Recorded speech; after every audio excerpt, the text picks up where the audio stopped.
Saint-Tropez, port propre, ici commence la mer, et très bientôt, Jean-Pierre, les rencontres internationales de la mobilité durable qui aura lieu du 20 au 24 septembre à Saint-Tropez. Aujourd'hui, étape importante, la démonstration d'un tout nouveau robot dont s'est équipée la ville. Le Jellyfish Boat, effectivement, qui a été présenté, bien qu'il soit opérationnel depuis quelques jours.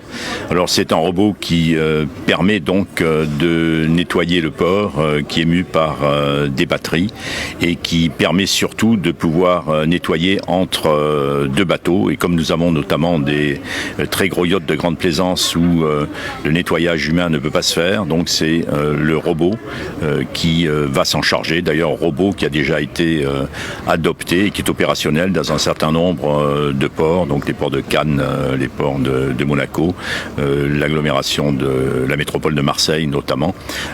Donc il nous a été présenté il y a 6 mois de cela.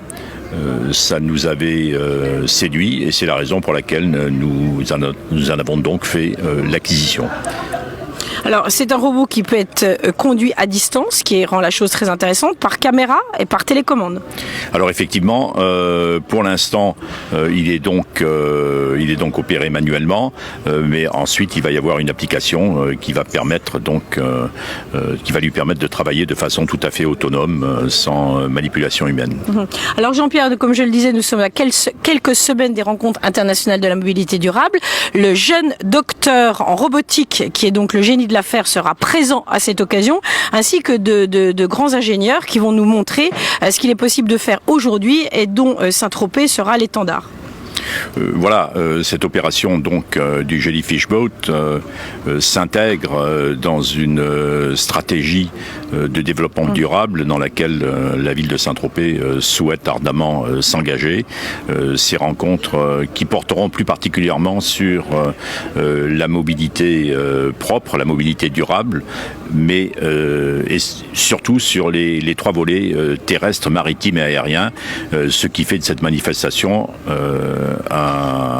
ce qui donne à cette manifestation un caractère tout à fait inédit dans la mesure où il y a déjà bien évidemment des événements qui sont organisés mais qui portent essentiellement sur la mobilité durable terrestre, c'est-à-dire les véhicules, les 2 roues, les trottinettes, voilà, toute la panoplie d'engins qui vont considérablement modifier nos modèles économiques, nos comportements et nos modes de vie dans les années à venir. Et je pense que compte tenu de l'accélération technologique très rapide à l'heure actuelle, ce n'est pas pour un horizon lointain, mais c'est pour un horizon, disons, déjà dès 2030, on va voir se manifester toutes ces modifications qui, encore une fois, mettent l'humanité dans une phase tout à fait nouvelle.